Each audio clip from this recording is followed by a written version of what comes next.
Il est temps désormais de lancer notre premier sujet de la soirée. Et quel sujet? Brûle-t-on sous la lumière des projecteurs? Et car comme c'est jamais facile d'être le premier, et que je vous l'assure, cette scène est très impressionnante, je vous invite à accueillir avec vos applaudissements notre premier candidat. Il s'agit de Yann Guénon du groupe EDF. «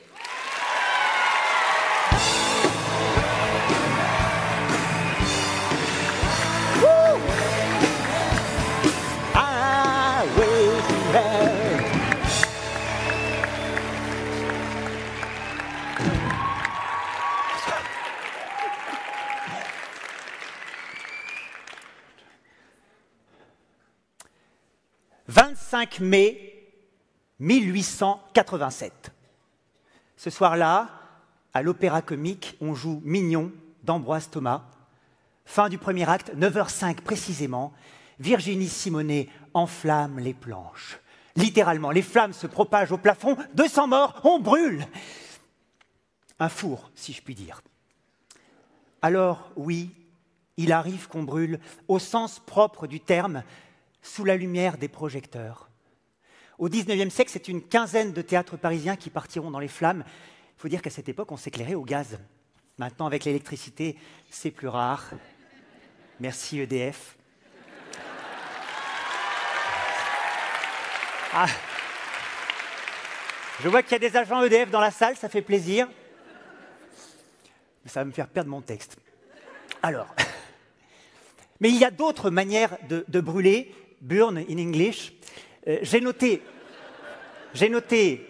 arrêtez là, je ne vais jamais y arriver, hein. 22 définitions différentes du verbe brûler, 15 du mot lumière, 4 du mot projecteur, soit 22 fois 15 fois 4, 1320 interprétations possibles du sujet en 5 minutes. Accrochez-vous. Alors, petit 1. Quand on parle d'une personne sous la lumière des projecteurs, cela peut nous évoquer une vedette, une célébrité, une star. Et la vie de star, ça n'est pas facile. Le feu des projecteurs, la médiatisation, les fans hystériques. Parfois, je ne vais jamais y arriver, parfois on en vient à des excès en tout genre. On brûle la chandelle parler debout. Sex, drogue, rock and roll, ce qu'on appelle une vie de patachon, a life of patachon. Les exemples ne manquent pas, je pense à Rimbaud, je pense à Verlaine, je pense à Gainsbourg, je pense à Marilyn Monroe, qui s'est consumée comme une bougie dans le vent, like a candle in the wind. Je ne sais pas pourquoi je fais ça. Alors oui, c'était un build, oui, on brûle sous la lumière des projecteurs quand on est une star et parfois on en meurt. Petit 2. Moi, quand on me parle de lumière des projecteurs, ça m'évoque avant tout la scène, cet endroit un peu magique où je me tiens actuellement, la scène de l'Olympia. Oh my God! Oh mon Dieu! Et sur scène aussi, on brûle différemment et de plusieurs manières. D'abord parce que, qu'est-ce que c'est le spectacle vivant? C'est accepter, chaque soir, de brûler ce qui a été fait la veille pour se réinventer. Parce que chaque spectacle est unique et on ne sait pas ce qui va se passer ce soir. Peut-être ce projecteur va tomber sur vous, madame. Et c'est ça... Désolé, c'est ça qui fait la beauté du spectacle vivant, c'est ce saut dans l'inconnu qui fait qu'on a les jambes qui flageolent, qu'on a le cœur qui palpite, qu'on a la bouche qui s'assèche, qu'on a le souffle court. On brûle d'excitation en fait, comme quand on est amoureux, comme à un premier rendez-vous.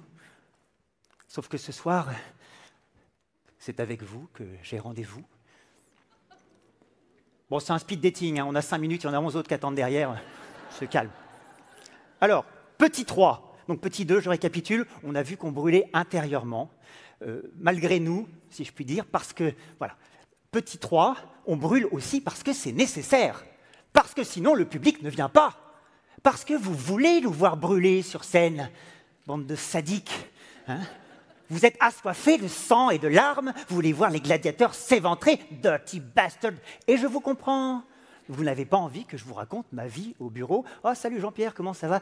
Dis donc, ça rame le réseau en ce moment. J'ai voulu faire la nouvelle mise à jour du back-office. Qu'est-ce que c'est lent? De toute façon, mon PC est de plus en plus lent. Je crois que c'est parce que mon chat passe son temps à marcher sur le clavier. Ça le fait bugger, non pas mon chat, mon PC. Dis donc, très jolie ta nouvelle agrafeuse. Bon, ça n'intéresse personne. » Non, ça n'intéresse personne. Et puis même pour nous, sur scène, on a envie de faire des choses qu'on ne fait pas dans la vie. De jouer des grands rôles, des grands personnages, des grandes émotions. Je ne sais pas, moi, Je voudrais être le diable et brûler dans les flammes de l'enfer, ou brûler d'amour pour une femme d'enfer. Je veux être Jésus, crucifié sur sa croix. Je veux être un bandit, un évêque ou un roi, un bourreau, un bouffon, peut-être un avocat. Je veux être César pour conquérir la Gaule. Je veux être Pompée pour conserver la Gaule. Ah si.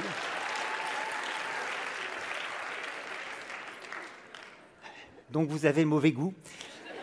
Très bien. Je veux être Alexandre le Grand, revenir de Babylone et voir de loin brûlant les feux d'Alexandrie, apercevoir quelqu'un et pouvoir m'exclamer « C'est un Alexandrin ». Était plus fine celle-là, ils n'ont pas compris. Bon. Je voudrais être enfin ce papillon de nuit dont la trop courte vie approche de la fin, qui est peut-être là ce soir à l'Olympia, des lumières de la salle attirées par l'éclat. Non, petit papillon, tu voles vers ta mort. Non, petit papillon. Tel était donc son sort. Peut-être voulait-il nous dire « Moi, je veux mourir sur scène, devant les projecteurs. Moi, je veux mourir sur scène, en chantant jusqu'au... Allez, tout le monde avec moi! Jusqu'au bout. » Pas mal. Alors,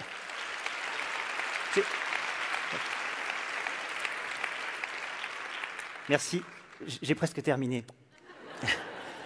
Alors oui, on brûle sur scène parce que nous le voulons, on est un peu maso, parce que vous le voulez, vous êtes un peu sadique, et puis on brûle, mais n'est-ce pas également ce qu'on veut pour notre vie au quotidien? J'ai plombé l'ambiance. Oui, être passionné, jouer avec le feu, brûler d'amour, brûler de passion.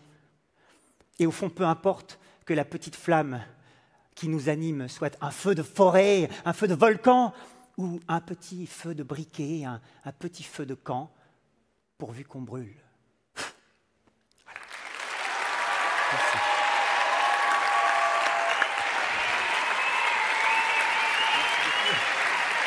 Yann Guénon.